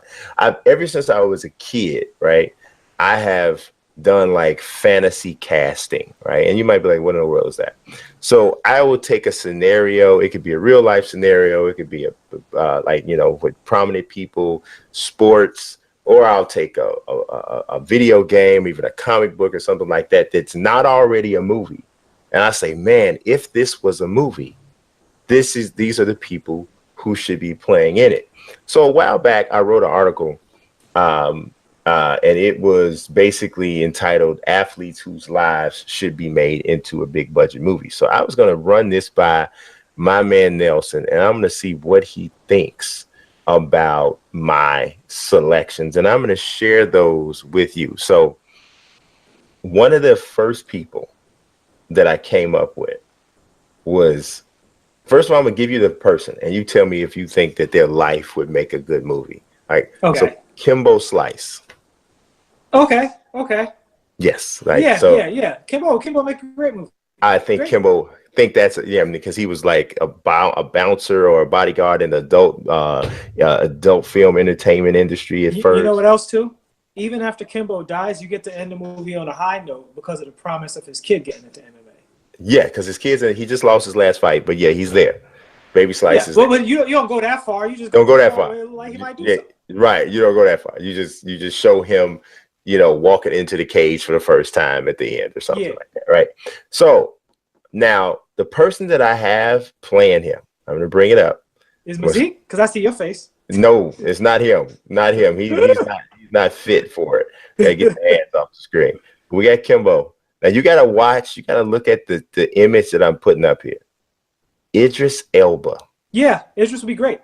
Look at that. That's what I was thinking of. Look at that. Idris does mixed martial arts. Yes. And he does a great American accent. Yeah, Idris, no brainer. And he's a muscular guy. So he can add about 25, 30 pounds of muscle, and he got to shave off, or not shave off, but some sort of wig or some sort of headpiece to simulate Kimbo's hairstyle. He go bald. He's an actor. He go bald. Yeah, they might not. He might be scared. He's a little up there in age. He might be scared he ain't gonna come back. So you never know. But this image here of him with Beast of No Nation. Yeah. Yeah, I'm seeing it, guys. I'm Oh seeing yeah, it. he could definitely do it. All right. So now, obviously, LeBron. LeBron, come on. Now a LeBron James movie done well. I'm not talking about like some, some on Lifetime or something like that. I'm talking about like a good one. And it's funny. This is the first time I ever realized that he looks like his mother. Yeah. Yeah, I never really realized. The first time I saw that he actually does look like his mother. But now I got an actor here. He's not a big time actor. But if you look at him, you see what I'm talking about. Chidi Ejiofor. Come on. He don't look tall enough, man. He's 6'7". He don't look big enough though. Like, this is the problem with LeBron. When you look at LeBron James next to other athletes, he looks like a monster. Yeah, I mean, I don't know, man. I think look at that. The dude, this dude played college basketball at UC Santa Barbara. I give you a maybe on that one. Here's my other problem with LeBron is LeBron's, and it's funny because I used to be a little bit of a LeBron hater. I did a little bit. It wasn't total hate, but it was a little bit because I didn't like the way he was a front runner in Cleveland.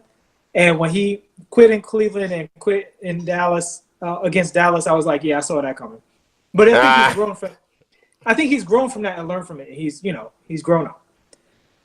But his life story is too massive for just a movie. He needs like a Netflix series.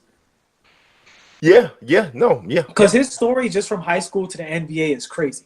His story from Cleveland to winning his first championship is crazy. Yeah. His story from Dallas to Cleveland's championship is crazy. And his story from LA to being whatever version of Magic Johnson after the game is also going to be crazy. So he needs like literally a Netflix series. That's my thing with this really is I don't buy – first of all, you need multiple actors because you need to be able to do young LeBron. But I don't – because he just gets too big when he's older. An actor can't do both, unless you're going to do a bunch of CGI.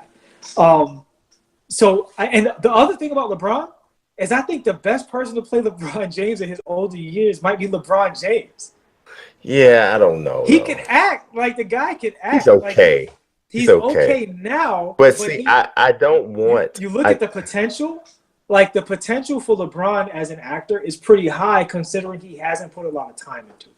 See, I don't like guys and girls playing themselves in the movie. I just don't like it. Because they still want to project themselves the way they felt like they want people to see them. And I want the raw. And I would, and LeBron's not more than likely going to let his weaknesses be shown. See, and this is the other thing. If you want the raw, you got to do an extended series because we all know he had a rough childhood. To get into the details of that, you need time. And you need episodes. Like I would say if I was to do LeBron's series, his whole St. Vincent St. Mary's saga is probably a whole season. Yeah. Oh, absolutely. Well, maybe not a whole season, but definitely 4 to 5 episodes. Yeah. I mean, depending on how long your seasons are, we're talking about, because Netflix said they have the thing where they do parts. Yeah. Yeah. I love it's a whole part.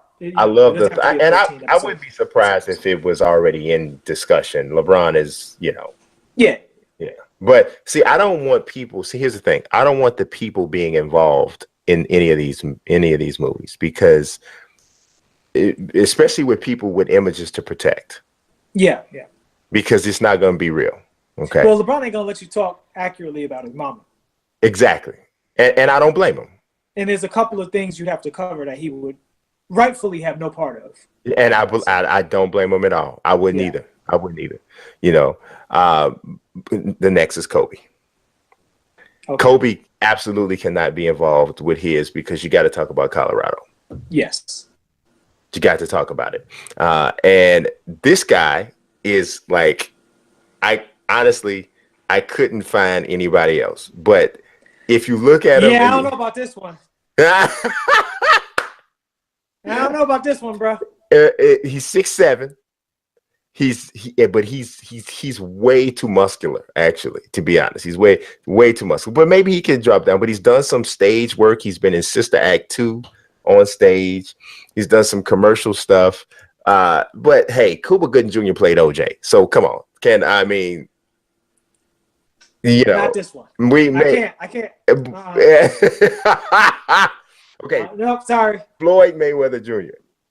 Okay. Absolutely. But we 100% he can't be involved because you already know it's not going to be real if he's involved, right? But look at this, John Boyega. Yeah, he could do a good job. Oh He yes, could definitely do a good job. Finn Yeah. I think he killed that role. Finn would kill it. This will become his signature role over Finn. Because the way he would murder this, oh my God, it would be insane. I love to see it. I'm with you on that one. Now, Manny Pacquiao, I'm gonna have to show you a different picture of the guy because he didn't come up well there on the now the guy is not Filipino, right? But this guy looks like young Manny. He does, yeah. He's got the look. Definitely has the look. Lawrence Cow. Manny's life is insane. His story is crazy. Coming from absolute poverty where he's literally fighting on the street. His would have to be a Netflix series too, just like LeBron, because it starts so long ago and runs for such a long period of time. I mean, he's a politician now. Yeah. So, but absolutely, man. Dude, Manny Pacquiao's story would be like they would shut down the entire city of Manila for the debut of his movie. It would just be insane. But I definitely think he does. Tom Brady. I think you were a 6th-round draft pick, became the greatest quarterback arguably ever lived. The Deflategate thing, married a model. I don't know about Tom's story being that great. Because it's just an incline. Like, Deflategate didn't hurt him. That was all newspapers. It was a scandal. In the newspapers. It didn't do anything to him. What did he do during Deflategate? He got suspended. So? I mean, and then when he got suspended... Oh, no, he was home with Giselle for a couple of weeks. Right. That's not... Because you look at who else we brought up, right? You talk about you got people with... Well, ups and downs, crazy. Yeah, right? Yeah. Pacquiao has ups and downs. Off the court, everybody else. Tom Brady's basically an incline. Okay, he was a low-round draft pick. It turns out he was the greatest quarterback of all time. Basically, has been winning ever since then. I don't think there's a lot of drama in Tom Brady. You killed it because I got a really good cast. Josh Duhamel. I got a great one. That's great. Yeah, he looks like him. He could probably pull it off, but yeah, I don't buy the story. I just had a great one and you just killed it. I'm sorry, man. Ronda Rousey. Come on, now there's something there. There's something there. Her dad unfortunately committed suicide when she was younger, and so she had to go through that. She was an Olympian.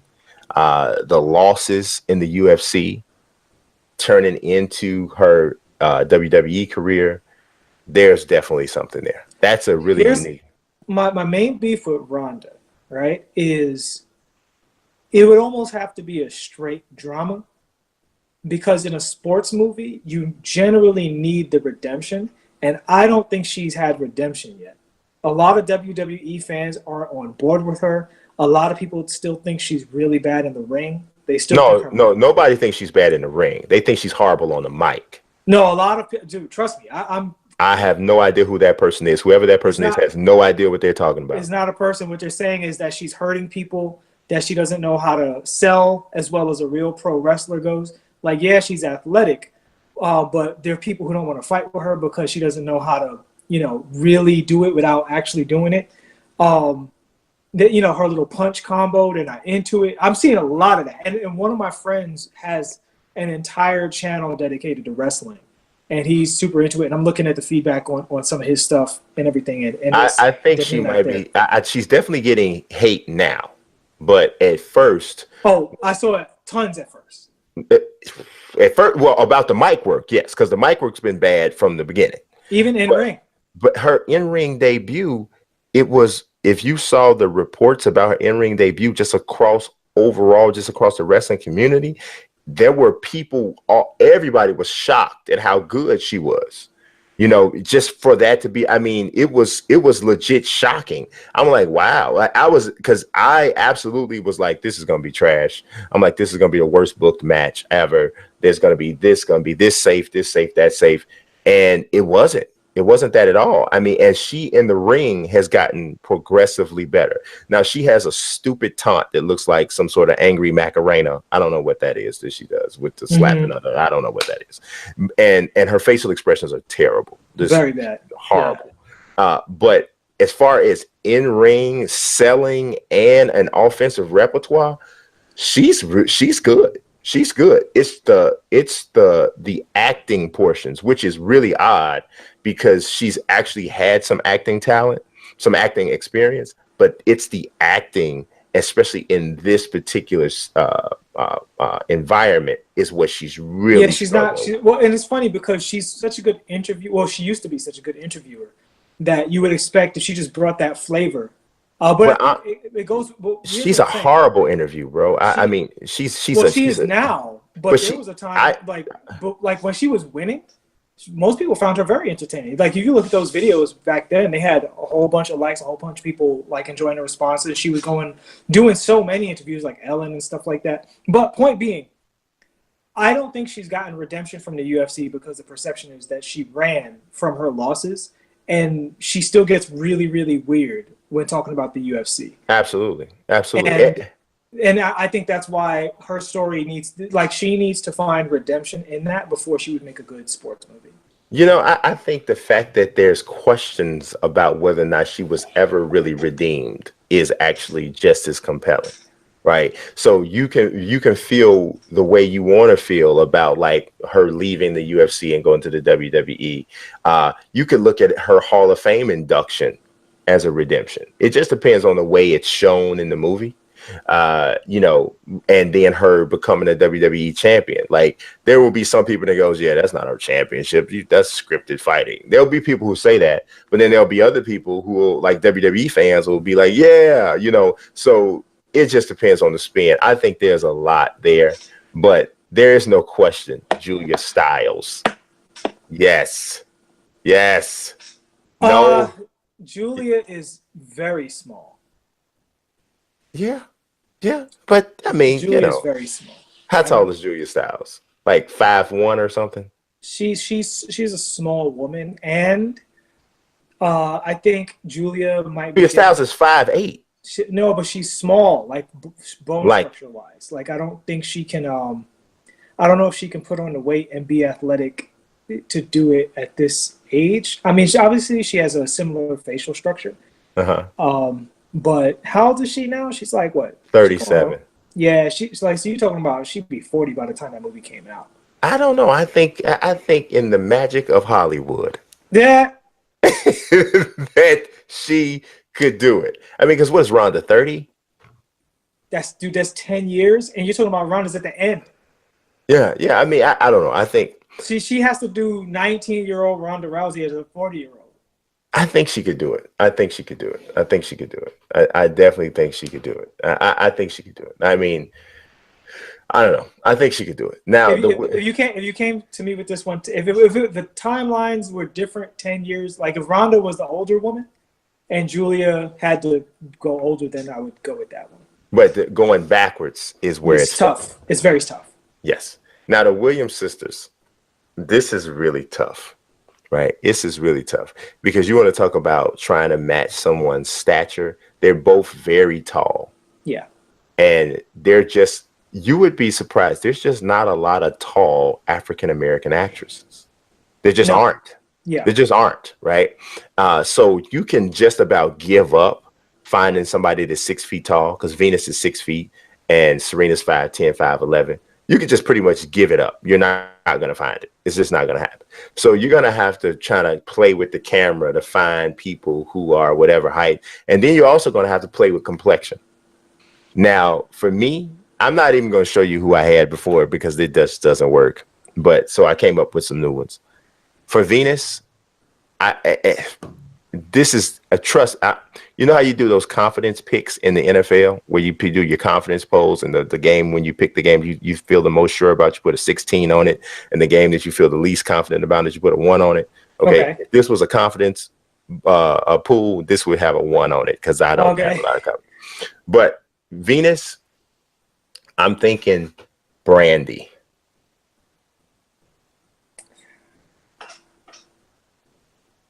I'm thinking Brandy. I mean, here's the thing. Would I watch a Brandy Venus Williams movie? Yes, I would. Yes, I would.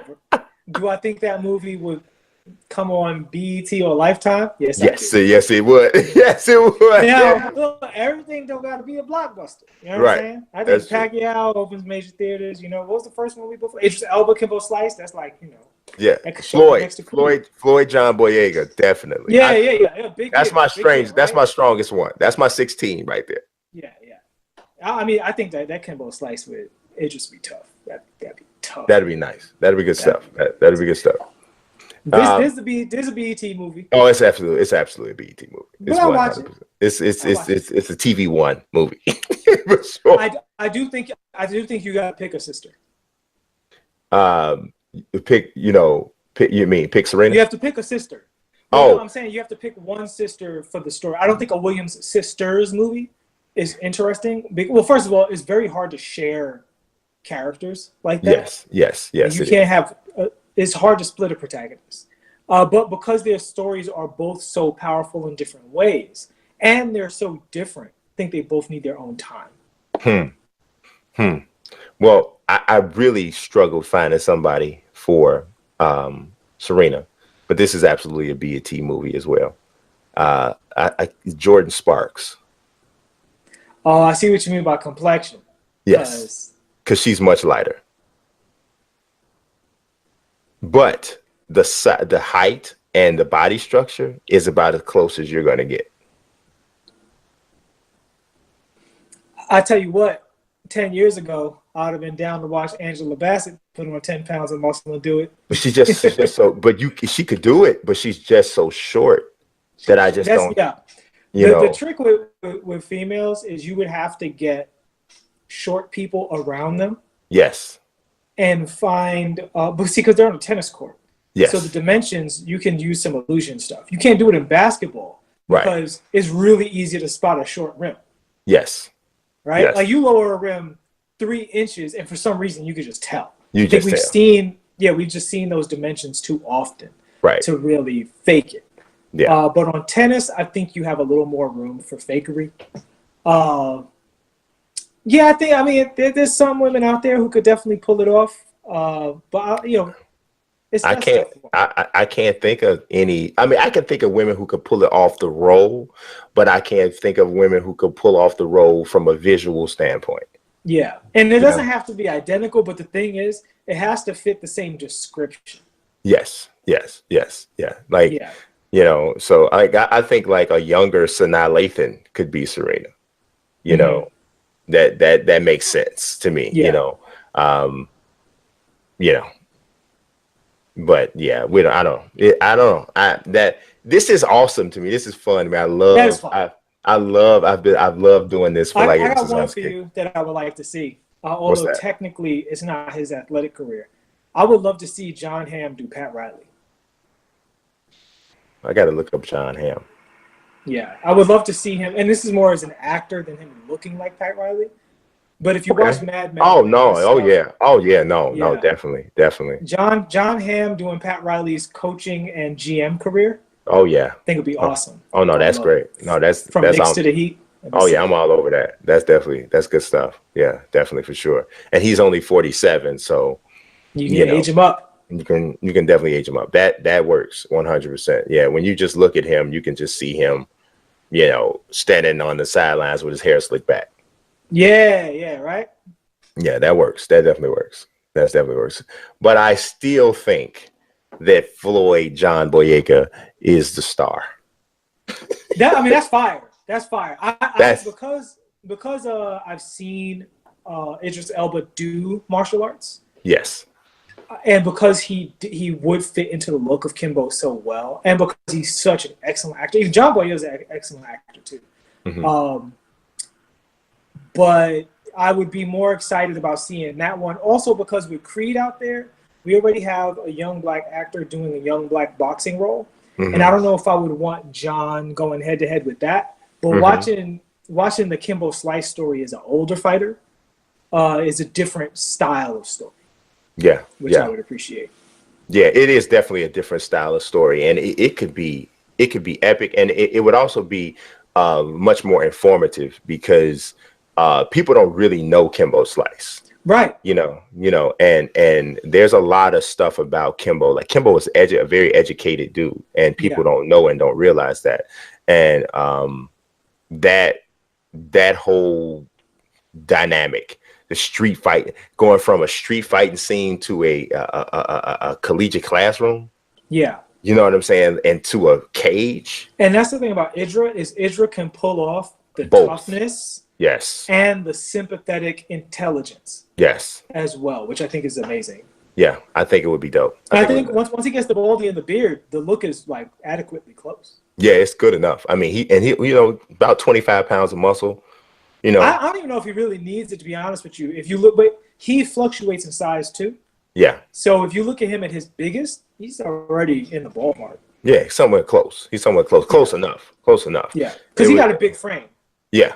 Yeah. So, you know, and Kimbo was real top heavy, real small down low. His legs are real small. So, yeah, I definitely think it's worked. So, well, that's all we got for you guys today. You guys let me know in the comments if you want to see more fantasy casting. I'd be happy to do it. You can even throw out some suggestions. Fantasy cast this guy, or fantasy cast that girl, fantasy cast this situation.